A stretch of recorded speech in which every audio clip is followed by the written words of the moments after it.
So today we're going to look at this idea of mathematical induction. And all mathematical induction is a method of proof. So it's an idea.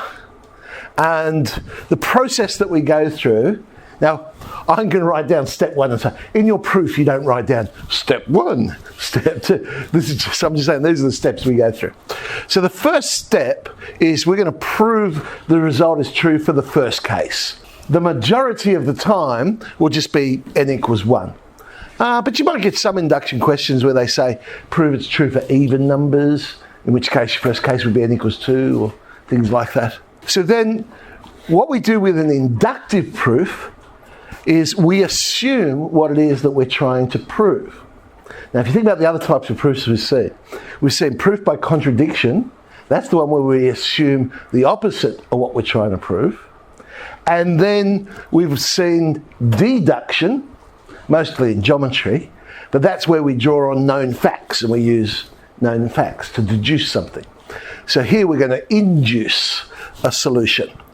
So we assume the result's true for n equals k, and k will usually be just some positive integer. But again, it might be some other condition that matches whatever the question is. I mean, if they said prove it's true for even numbers, then we would assume k is an even number. So now, if we would use set notation, instead of writing assume the result is true for n equals k, where k is a positive integer, which is perfectly fine, you would write something like this. Assume the result is true for n equals k, where k is an element of, if you remember back to set notation, that z means is an element of, and z is our set of integers, but we only want the positive integers, so we notate that as z plus. Of course, when you think about it, why don't we just use the natural numbers, because that's the same thing, but we don't tend to say where it's an element of the natural numbers, we tend to say positive integers, so z plus.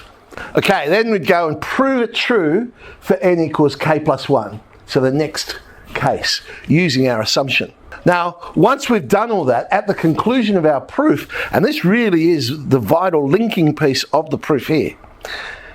So when you write down your conclusion, you make this statement that, okay, what I've just done is I've proved the result is true for k plus 1, but if it's true for k, because if my assumption is no good, then my proof is no good. So my proof is only as good as my assumption. So we haven't just proven it true for k plus 1, we've proven it true for k plus 1 if it's true for k. And then that goes back to step 1. Because remember, step 1 is where we proved it was true for n equals 1.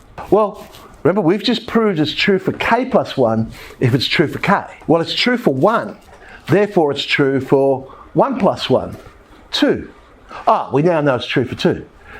If it's true for 2, it's true for 2 plus 1, 3. We now know it's true for 3. And we can then induce that it must be true then for all positive integers, because we could do that all along. Now, we don't have to write all that down. We can say, well, hang on, since I've proven the result there is true for a 1, then it must be true for all the positive integers. And we can simply say, well, by induction, we just induce the solution. If I was using set notation, there's the notation I would use. It's very similar, but instead of saying is true for positive integers, I'm saying is true. Now, you might not have seen this symbol before. It's an upside down V with a stroke across it. That stands for all. Okay, so that's for all. So we're saying for all n that are elements of the positive integers. So for all n, element of z plus. Again, you might just want to write the words. Then the result is true for all positive integral values of n by induction. I mean, either way. Okay, so the first type of induction that we look at is a series type, which is why it used to be in the topic series. So they've given us a pattern. You see, we've got formulas for arithmetics. We've got formulas for geometric. But there are other patterns as well. And so we can induce a formula here. So here we've got the squares of odd numbers. Squares of odd numbers, and they're telling us that the sum should be a third n, 2n minus 1, 2n plus 1. So we'll go and prove that. So I'm going to prove the result's true for n equals 1. Remember, it's a proof. So you write down what it is that you're doing. So whoever's reading your solution knows exactly what's going on. So for n equals 1, well, the left-hand side of what I'm trying to prove, n equals 1 would simply be 1 squared. It'd just be that first term, which is 1. On the right-hand side, if I sub into the formula, a third of 1, 2 minus 1, 2 plus 1, yes, that works out to be 1 as well. So the formula does work for the first case. So my left-hand side equals my right-hand side. So yeah, it works for n equals 1. So I'm now going to assume the result is true for n equals k, where k is some elements of the positive integers. And then I write down my assumption. Basically, it's what I'm trying to prove, but instead of using n's, I've used k's. So we're basically assuming what it is that we're trying to prove. And I want to prove it's true for n equals k plus 1, and it's always a good idea to write down what you're trying to prove, so that when you're doing your proof, you know when you've got to the final step.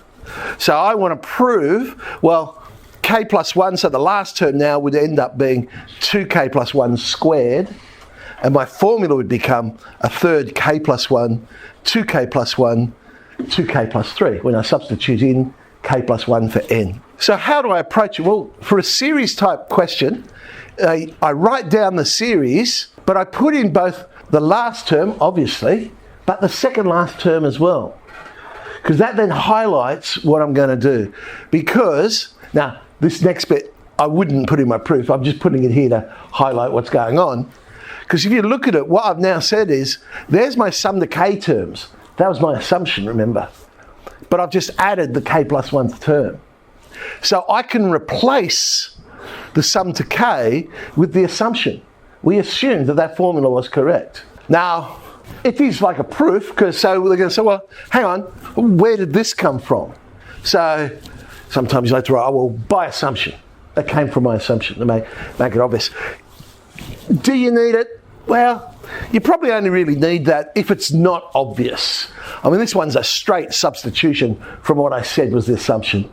But it's not going to hurt to write, by assumption. All right, you've got to play around with the algebra now to what we're trying to prove. Now, of course, the long way about this would be expand everything out and then factorised. But we've got some common factors already. So if you have a look at the answer that we're going for, you'll notice some of the common factors are already there. So 2k plus 1 was a factor in our answer. So let's pull that factor out, leaving me with a third k, 2k minus 1, plus 2k plus 1. There actually is another common factor there, which might not immediately be obvious, and that is the third. Right? My answer had a factor of a third. So let's pull the third out, which means 2k plus 1 now becomes 3 lots of 2k plus 1. That leaves me with a quadratic, and quadratics, of course, we can factorise.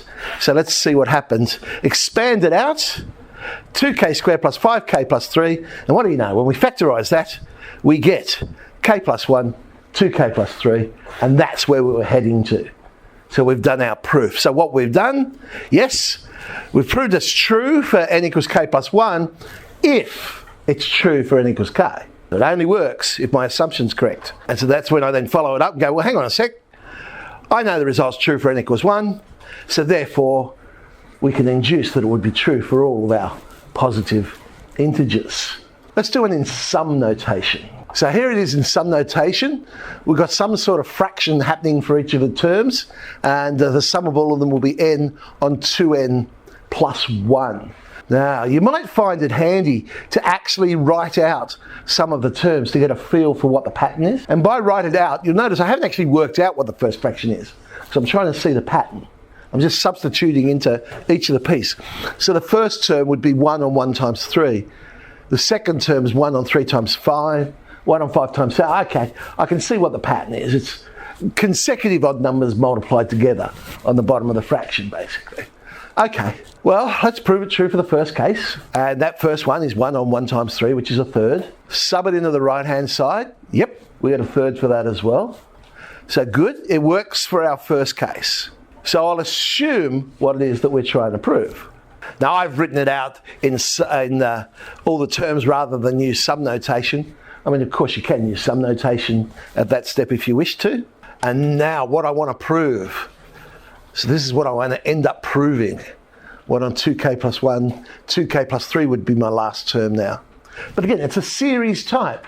So I can do it the same way, where I'll rewrite it as, there's my assumption plus the last term. and then I can replace my assumption. So rather than having this long series, I know, well, okay, that's going to be k on 2k plus 1. Now we just have to play around with this. Keeping an eye on where we're trying to head to, I want to end up with k plus 1 on 2k plus 3. Well, it's one fraction, so I guess it makes sense to add these two fractions together. The common denominator would be 2k plus 1, 2k plus 3. So the first fraction, the k will be multiplied by the 2k plus 3. And, well, we haven't done anything with the second fraction, so it'll be plus 1. Expand that out and I get my quadratic. Now this is where, of course, we could easily fudge the answer or cheat if we wish to, because we know where we're heading to. So we know whatever I factorise here, it's going to cancel to be k plus 1 on 2k plus 3. So I don't really need to waste time thinking about how it's going to factorise. For this to work, it must be 2k plus 1, k plus 1. Now I say that's fudging it, I'm still going to check and make sure. But it's easier to go, this is what it should be, and check that, oh yeah, that is 2k squared plus 3k plus 1, rather than thinking about it, oh geez, not that that was a hard factorisation, but you might get some where the factorisation is a little bit tricky and go, hang on, logically it should be this, and then work backwards and go, yeah, that does work out to be the right answer. So my 2k plus 1s cancel, and there's my k plus 1, 2k plus 3 that we're looking for. And so hence, yes, it is true for k plus 1 if it's also true for k. And then since the result's true for 1, then it must be true for all n that are members of our positive integer set by induction. So 2a is all on the series type there.